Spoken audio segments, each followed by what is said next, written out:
E aí pessoal, tá começando aqui mais um especial no Pipocando Música, contando um pouco da trajetória e trazendo curiosidades sobre a vida dos grandes astros. Hoje a gente vai homenagear um dos maiores ídolos da história da música e do rock and roll, que influenciou toda uma geração com a sua atitude. Eu tô falando do Kurt Cobain.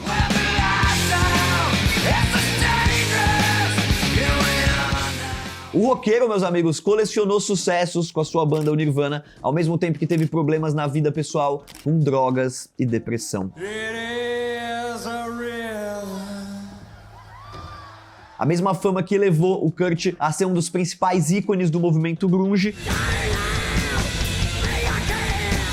também ajudou a sua derrocada, pois o músico não curtia ser um rockstar. E tudo terminou pra ele, né, pro cantor e compositor, guitarrista, no dia 5 de abril de 94, quando ele foi encontrado morto dentro da própria casa, num caso que ainda levanta teorias da conspiração. Um eletricista encontra o corpo de Kurt Cobain, líder de uma das maiores bandas de rock de todos os tempos. Mas, meus amigos, antes do fim veio o começo, e por isso a gente vai agora relembrar toda a carreira do músico que saiu de uma pequena cidade de Seattle para se tornar uma lenda do rock.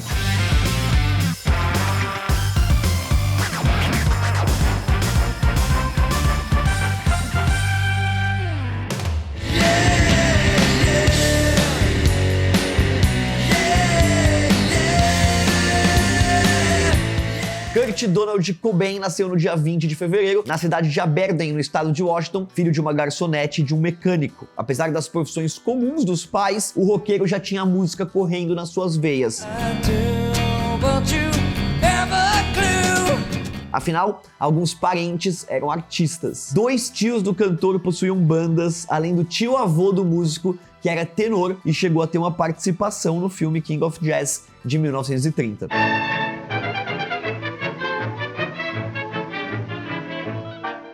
Segundo uma tia, o Kurt aprendeu a cantar suas próprias músicas com 2 anos e aos 4 escreveu a sua primeira letra, falando sobre um passeio no parque da cidade. Um garoto prodígio. Além da música, o cantor ele também mostrava talento no desenho. Ele rabiscava vários personagens que ele adorava, como por exemplo o Pato Donald e o Mickey Mouse. Na escola ele chegou a fazer uma caricatura do Michael Jackson na aula de artes, mas o professor achou a ilustração fora do tom e o astro precisou refazer o trabalho, desenhando aí o ex-presidente Ronald Reagan.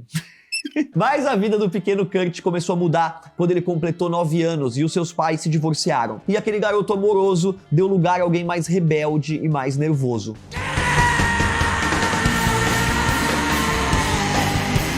Inicialmente o roqueiro vivia entre a casa dos seus pais, mas após a sua mãe arrumar um namorado abusivo e o Kurt arrumar problema na escola, a guarda ficou totalmente com o pai. Só que o pai do cantor ele já havia se casado de novo e agora ele tinha 3 filhos nesse novo casamento. E dessa forma, ele cada vez mais se sentia aí um peixe fora d'água. O roqueiro começou a criar problemas com os novos irmãos, continuou rebelde e desobediente, até que ele foi expulso da casa do próprio pai. Depois disso, o artista rodou pelo lar de vários parentes, de tios, de avós, mas todos esses lugares ele se sentia rejeitado, até que algo chocante supostamente aconteceu. Numa certa noite, o cantor teria se prendido a blocos de concreto e esperado um trem para atropelar ele. The train came closer and closer and closer, and it went on the next track besides me.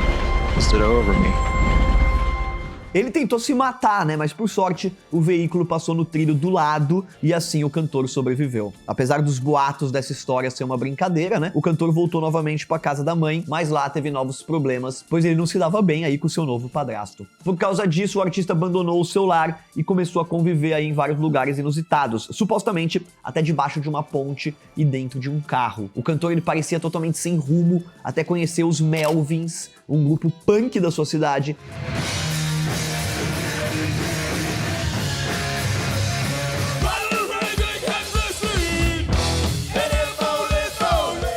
E ali ele teve um estalo. Ele queria montar uma banda. Ele conheceu os punks, viu que todo mundo podia ter uma banda, até quem não sabia cantar e nem tocar nada. Bass part. Antes de chegar no Nirvana e conquistar o sucesso mundial, o Kurt criou um grupo com um nome bem sugestivo, Fecal Matter, ou traduzindo, Matéria Fecal. E sob esse título, a banda ensaiou, fez alguns shows e até gravou uma demo amadora contendo 17 faixas.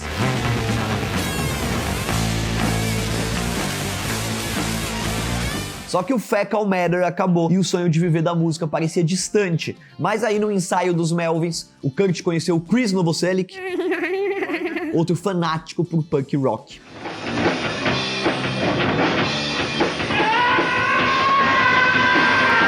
Esse interesse mútuo uniu os dois, que iniciaram ali uma amizade, além de dar um impulso para a criação do grupo. O Chris assumiu o baixo, o Kurt a guitarra, e eles convidaram Aaron Burkhardt para tocar bateria. E assim nasceu a banda Bliss, que virou o Skid Row, depois mudou para Ted e Fred, e assim, no final, virou o Nirvana. Esse nome ele foi escolhido pois o vocalista estava cansado dos títulos sujos e rudes das bandas punks e resolveu fazer algo diferente. Pegou emprestado aí esse termo que significa iluminação espiritual em religiões orientais, né? Tipo, alcançar o Nirvana. O Kurt, ele era muito perfeccionista e ele criava as músicas da forma que ele imaginava, né? Assim, o grupo precisava ensaiar todos os dias para se adaptar a isso, e isso causou uma incessante troca de bateristas que eles achavam que não tinha tanta dedicação.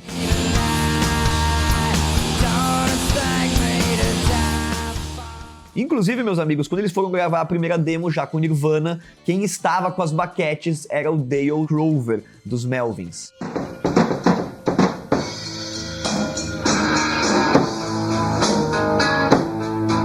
Mas dizem que para a gravação da fita foi um baita sacrifício, afinal a banda ainda não era lucrativa, então o Kurt arrumou um emprego como zelador, o que ajudou ele a levantar essa grana. Assim, os caras escolheram o estúdio Reciprocal Records do Jack Endino, que além de possuir aí um preço mais em conta, também tinha produzido o EP de estreia do Soundgarden.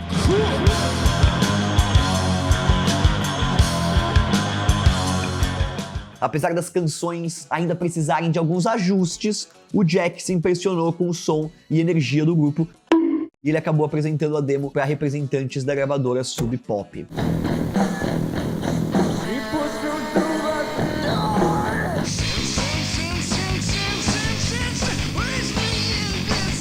Mas antes de contratar os empresários, eles queriam ver os caras ao vivo.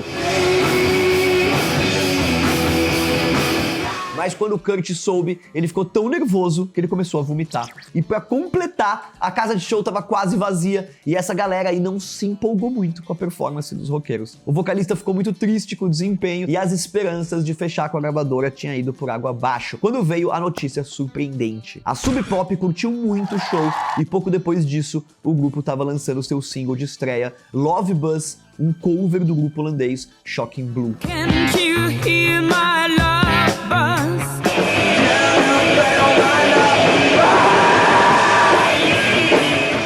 Interessante porque, né, a primeira vez pra eles foi um desastre, mas na verdade eles conseguiram uma oportunidade. Assim, o Nirvana dava um importante passo para se tornar um dos nomes mais importantes da história do rock and roll.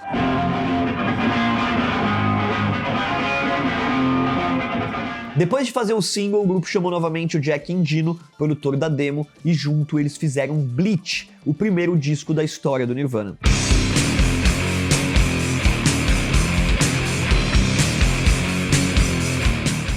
Mas para gravar o álbum, eles tiveram que peitar a gravadora, pois os empresários eles queriam um novo EP com poucas canções, uma coisa um pouco menorzinha, né? E para conseguir dobrar a Sub Pop, os caras tiveram que se comprometer a pagar do próprio bolso todas as diárias extras de gravação de estúdios.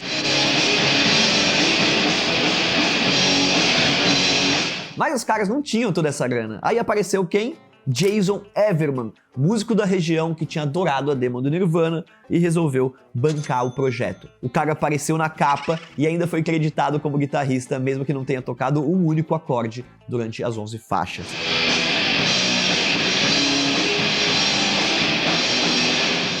Por falar em créditos, Kurt Cobain e Christian Novoselic ficaram com os nomes diferentes no encarte. O baixista virou Chris, sem o T, e o vocalista virou Kurt Cobain, com D e K. Nesse primeiro trabalho, o Nirvana teve também dois bateristas, o Dale Grover, que já tinha saído da banda, e o Chad Channing. Na verdade, era pro novo integrante ter tocado todas as faixas, mas como as versões com o Dale tinham ficado melhor, eles decidiram manter o som do ex-membro. Tudo pelo som. Após o lançamento do primeiro disco, o Nirvana saiu em sua turnê de estreia que passou pelos Estados Unidos e pela Europa, ao lado do TED, outro grupo de Seattle.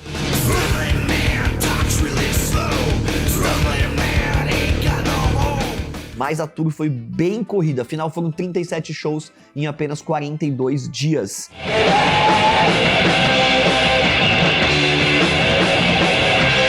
Por causa desse grande fluxo de trabalho, o Kurt ele ficou exausto e sofreu um colapso nervoso durante uma apresentação em Roma, na Itália. O músico quebrou a sua guitarra, subiu numa pilha de amplificadores e ameaçou se jogar lá de cima, enquanto alguns membros da plateia gritavam "pula, pula", mistura de burnout com heroína. Após esse episódio maluco, os donos da Sub Pop voaram para a Europa e quiseram dar uma olhada mais de perto no Kurt e evitar maiores sustos até a volta para a América. Na volta para casa, o Cobain continuava agitado e estava disposto a fazer umas mudanças que fariam o grupo subir de patamar para sempre. Estagiário? O que aconteceu? O Nirvana ainda precisava de algumas certezas e uma delas eram quem seria o baterista. Afinal, todos os caras que pegavam as baquetas ficavam um pouco tempo no grupo, né? Parecia uma maldição. Foi quando o Buzz Osborne, vocalista dos Melvins, apresentou um baterista recém-saído de uma banda hardcore chamada Scream.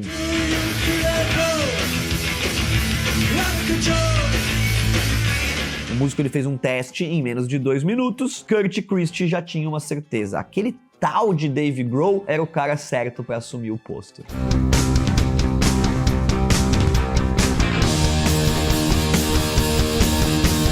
Depois disso, o Nirvana decidiu procurar uma grande gravadora para lançar o seu segundo disco, afinal eles estavam desencantados, né, com a Sub Pop. Talvez eles eram pequenos pelo tamanho que eles queriam ser, né? Indicados pela baixista do Sonic Youth, Kim Gordon, os caras assinaram com a DGC, um selo que havia lançado discos de bandas renomadas como Guns, por exemplo, e o Aerosmith. Além disso, o grupo também resolveu cruzar o país, saindo de Seattle e indo para Los Angeles, e o curioso é que os caras fizeram um show no meio dessa viagem para bancar os gastos com a gasolina. Olha que louco.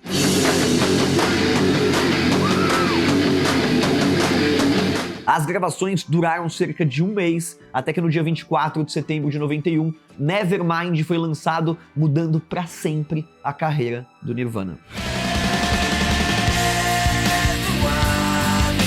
Isso porque o disco foi um verdadeiro fenômeno, vendendo cerca de 300 mil cópias por semana, sendo que a expectativa inicial era de apenas 250 mil vendidas no total. O sucesso foi tão surpreendente que toda a linha de produção da companhia foi obrigada a prensar Nevermind, todo mundo só pensava em Nevermind, não conseguia esquecer Nevermind para tentar suprir a demanda das lojas.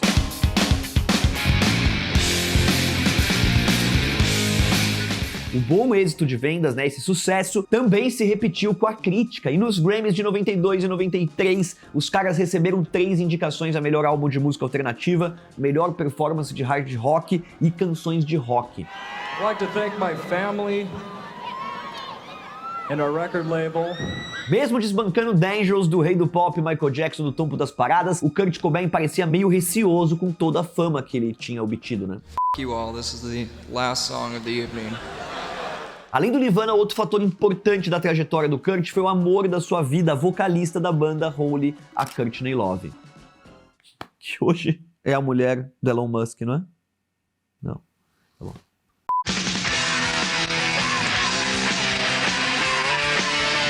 Ninguém sabe como eles se conheceram, mas existem boatos que aconteceu em 1990 esse encontro, quando o cantor acompanhou uma amiga que foi assistir o namorado tocar numa boate. Dizem que no primeiro contato ela já ficou caidinha pelo roqueiro, mas ele não tava nem aí e meio que não deu muito bola. Só que com a ajuda do Dave Grohl, a Courtney descobriu que o Kurt também gostava dela, né, que rolava aí um crush, e aí começou a investir mais forte pra conquistar o grunge. E em 92 eles surpreenderam todo mundo e se casaram numa cerimônia no Havaí, que contou com apenas 8 convidados, e eu imagino que 280 inimigos. E não teve a presença de nenhum familiar dos dois. Meu Deus do céu. Só treta. O baixista, o Krust Novoselic, também não foi, supostamente, porque ele era contra o casamento. Ele achava que ela inflamava ainda mais o lado viciado do Kurt, olha só. Se é verdade ou não, logo após a união, o cantor recusou alguns shows porque ele queria descansar e aproveitou aí o período pra usar muita heroína. Ele queria descansar, mas né, não descansar das drogas. Yeah, he wanted to stay in an apartment and do heroin and paint. And play his guitar. That's what he wanted to do. Nesse mesmo intervalo, uma divergência quase acabou com o Nirvana, e tudo começou quando ele pediu para a gravadora lhe pagar uma porcentagem maior de royalties pela composição. Inicialmente, Dave e Christie concordaram, né? Afinal, o vocalista compunha a maioria das letras, porém, os problemas vieram quando o músico pediu um valor maior. Mas, por sorte, tudo acabou se resolvendo e aí o cantor recebeu a melhor notícia da sua vida. A Courtney estava grávida e ele seria pai. Olha que legal. Frances Bean Cobain nasceu em 18 de agosto de 92 e já veio ao mundo cercada de polêmicas, pois a sua mãe foi acusada de usar heroína quando estava grávida. Meu Deus. Alguns jornais e tabloides publicaram notícias bizarras e bem apelativas, dizendo que a pequena já tinha nascido viciada em drogas graças ao uso dos pais. Olha que pesado. Só que o artigo mais popular saiu pela Vanity Fair, onde os supostos amigos e familiares, né, que não foram convidados para o casamento, se liga, afirmaram que a Courtney usou heroína sem parar durante os 9 meses de gestação. O Kurt ficou muito puto quando ele leu a notícia, acusou a revista de mentirosa e mandou uma carta pro manda-chuva da sua gravadora, ameaçando encerrar o Nirvana se o mesmo não tomasse uma atitude. Qual atitude? Né? O estrago já estava feito, meus amigos, e o impacto da matéria acabou chegando no Departamento de Proteção aos Menores de Los Angeles, que tirou a guarda da Frances dos pais. Para a alegria do Kurt, isso não durou muito tempo e logo a bebê estava novamente sob a custódia dos roqueiros, que agora tinham todos os passos monitorados pelas autoridades. Vale lembrar que em meio a todo esse o Nirvana seguia sua tour pelo mundo, inclusive passando pelo Brasil no início de 93.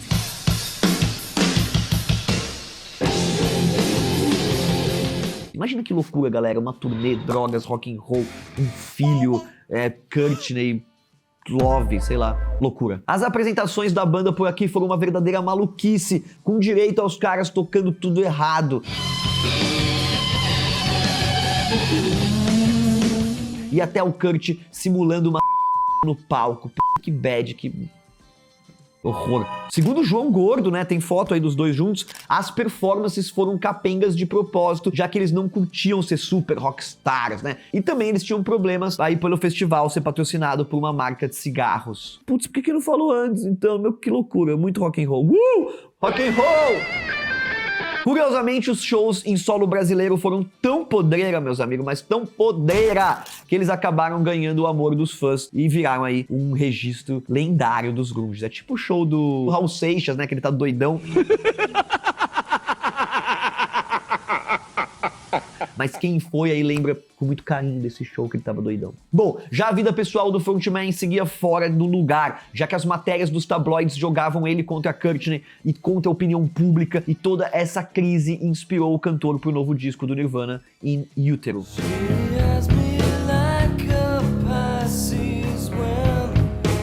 Na verdade, o vocalista negou que o nome do projeto e as imagens de um bebê no encarte tivessem a ver com os episódios da sua vida particular, apontando aí o álbum como impessoal.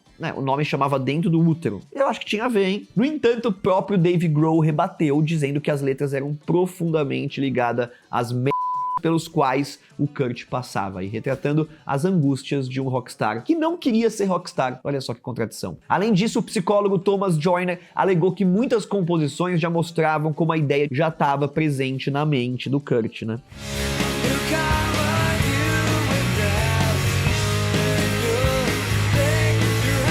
O sucesso arrebatador de Nevermind e de In Utero catapultou o Nirvana como uma das maiores bandas de rock do momento. Tanto que o trio recebeu um convite para participar aí do tradicional MTV Unplugged.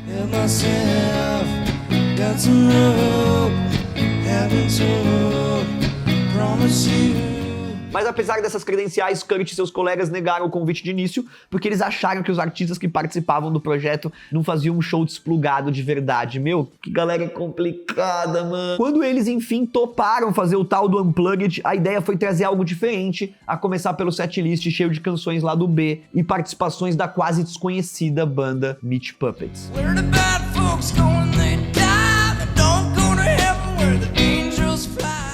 E é lógico, galera, que os executivos da MTV ficaram da vida, afinal os engravatados eles esperavam um Unplugged recheado de hits e colaborações de artistas famosos, né? Tipo assim, poxa, um Unplugged de bandas alternativas, de covers, que história é essa? Outro ponto crítico é que o Cobain estava sofrendo de abstinência de drogas no período, deixando o clima dos ensaios pesado e todos preocupados com o desempenho dele. Apesar da tensão nos bastidores, o show, que estreou em dezembro de 93, foi um sucesso, trazendo canções sensacionais como The Man Who Sold the World, do David Bowie. Outro destaque fica para a inusitada decoração do palco, que apresentava vários lírios, velas e um lustre de cristal, como se simulasse um funeral, né? Isso foi meio bizarro. Vale lembrar que o cenário foi uma sugestão do próprio Kurt e realmente funcionou como uma espécie de despedida, já que poucos meses depois ele teve o seu fim.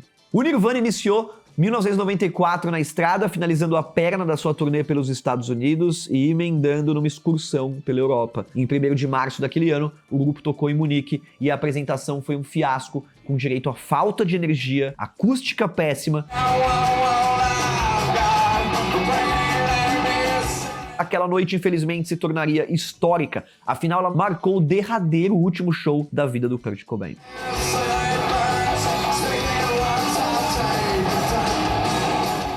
Os últimos dias do Kurt não foram fáceis. Para começar, em 1º de março de 94, depois de uma parada na turnê, ele foi diagnosticado com bronquite e laringite grave. No dia seguinte, o Kurt viajou até Roma em busca de um tratamento médico e a Courtney partiu aí para se juntar a ele no dia 3. A coisa ficou mais tensa na manhã seguinte, quando ela acordou e descobriu que o marido teve uma overdose de champanhe misturado com remédio de insônia. Meu, ele era complicado, né? Por conta disso, ele foi levado às pressas até o hospital e ficou inconsciente o dia todo. Depois de 5 dias, o músico finalmente recebeu alta e voltou para Seattle. Na época, o que foi declarado aí como um acidente acabou mais tarde sendo desmentido pela Courtney em uma entrevista. No dia 25, a Courtney organizou uma intervenção para tentar dar um jeito no vício em drogas do Kurt, com o apoio dos colegas músicos, dos executivos da gravadora e de um dos amigos mais próximos dele, o Dylan Carlson. No começo ele não reagiu bem não, galera, ele xingou todo mundo, mas no fim do dia ele concordou em entrar num programa de desintoxicação e partiu para uma clínica em Los Angeles em 30 de março. Só que aí no outro dia ele simplesmente fugiu do rehab e voltou para Seattle. E olha que coincidência, no voo acabou encontrando o Duff McKagan, o baixista do Guns N' Roses. O Kurt nunca escondeu, né, o desafeto que ele sentia pelo Guns. Existem aí várias histórias de desafeto, porque o Guns gostava muito dele, né? E ele não curtia muito, mas pelo que dizem, ele até pareceu feliz em ver o Megan e os dois se entenderam naquele momento. Só que depois disso a coisa foi ficando cada vez mais caótica, surgiram rumores sobre o fim da banda e eles até cancelaram a participação no Lollapalooza daquele ano, alegando que foi por conta da saúde do vocalista. E eis que no dia 8 de abril, o corpo do Kurt foi encontrado na casa dele por um eletricista que tinha ido para lá para instalar um sistema de segurança. Lá também foi achada uma carta destinada ao amigo imaginário de infância do músico, chamado Bodá. O bilhete falava sobre a insatisfação com tudo e sobre como ele não estava conseguindo sentir a emoção de ouvir e de criar música, chegando a invejar o sentimento que o Freddie Mercury tinha nos palcos, por exemplo. Nossa, gente, como a heroína, né, as drogas pesadas mexem com os receptores de prazer, é uma loucura, a pessoa fica muito mal, é muito difícil mesmo o vício, imagino, e as consequências disso. Além de falar bem da família, amigos e pedir desculpa a todo mundo, o final dizia que é melhor queimar do que se apagar aos poucos. Uma citação aí da música My My Hey Hey, do Neil Young. It's better to burn out than to fade away. Durante seus anos de atividade, o Nirvana se estabeleceu entre as bandas mais populares e conquistou uma multidão de fãs.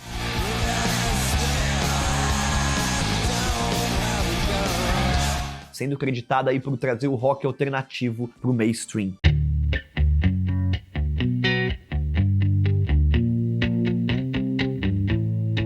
Já o Kurt, ele é considerado um porta-voz da geração X por suas composições movidas à angústia e personalidade antissistema.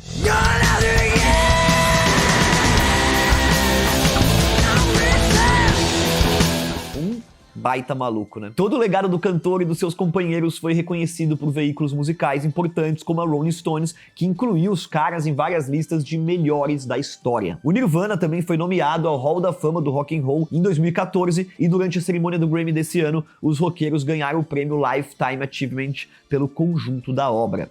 Teenage angst has paid off well. So in his house, Até a Biblioteca do Congresso dos Estados Unidos se rendeu ao talento dos grunges, adicionando Nevermind ao National Recording Registry, que coleta gravações sonoras importantes do século XX. Em homenagem pela morte do cantor, a MTV lançou o disco Unplugged em New York em novembro de 94, que alcançou o topo das paradas. É isso, galera. É inegável a influência do Kurt Cobain e do Nirvana na música mundial, no grunge e na minha vida, na minha infância, como eu ouvi isso. Comenta aí de qual artista você gostaria que eu fizesse o próximo vídeo. Vai lá no meu Instagram, que eu falo muita coisa legal sobre música, sobre cultura pop, e deixa o seu joinha aqui. Se inscreve no canal quem não é inscrito e tchau!